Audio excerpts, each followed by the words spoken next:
You never want to just try to send cold emails to just random cold every business owner or every facility manager.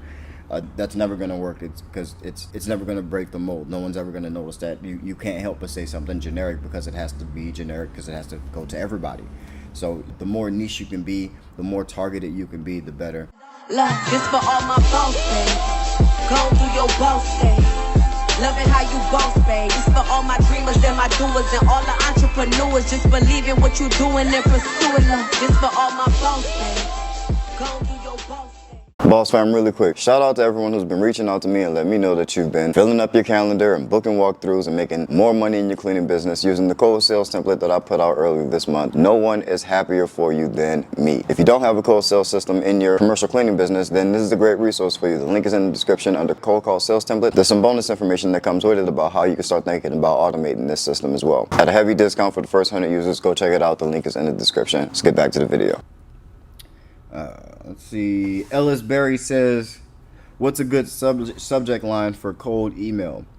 So if you are just starting out and you don't have like 1,000, 1,500 person email list, then that means you have time. You have time to do, you have time to scale the unscalable. When you're small, that's what you want to do, is you want to scale the unscalable.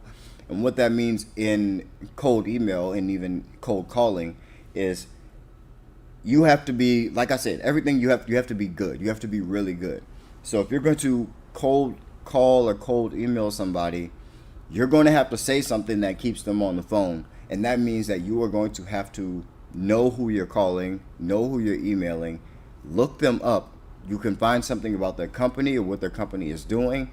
You can find these people on look them up on Facebook, stalk them. It doesn't matter. Whatever's on the internet is fair game. It's public information at that point. Find them, look them up, find something personal to them. So address them by name, and then use whatever it is that you found in either their company. You say, hey, hi Kyle, love your blank on blank, whatever. Love your view on puppies or what have you. And if it's personal and they see that it's not a robot, then they're going to open the email, and that's what you want, is for them to open the email. But you're going to have to do your research and scale the unscalable. That gets a little bit different when you actually have a customer list, and you have a profile for who you're targeting and the types of customers that are going to be in that list. Then you can draft emails a little bit more, not for the masses, but for that targeted group. You never want to just try to send cold emails because to just random cold every business owner or every facility manager. That's never going to work. It's because it's never going to break the mold. No one's ever going to notice that. You can't help but say something generic because it has to be generic, because it has to go to everybody. So the more niche you can be, the more targeted you can be, the better.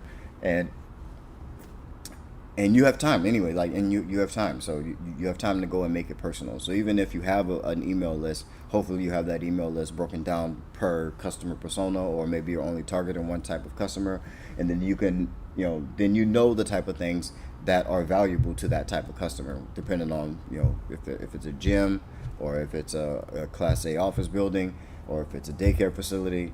Now you know their pain points. You know what this type of business struggles with in terms of cleaning, and you can draft subject lines accordingly, according to whatever it is that business's pain points are.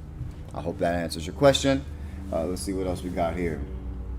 Your potential clients have no clue how big your business is or what it looks like on the inside. What they know is what you present to them. So if you are just presenting that same typical estimate sheet or quote sheet, then you're not going to stand out very much. If you want a more professional way to present your business, I created a template for proposals that you can download and customize and use it for yourself. And I guarantee you that you will have a lot more success. It'll show your potential customers that you actually care and you put some time into what you're presenting and how you're presenting your business. Download the proposal template. It's absolutely free. There's a link in the description labeled proposal template. Click that. It's of extreme value. Even if you don't use my template, at least you get to see how I'm doing proposals and be able to create one for yourself. And even doing that, I think is going to give you a much higher success rate. So download the proposal template in the link in the description.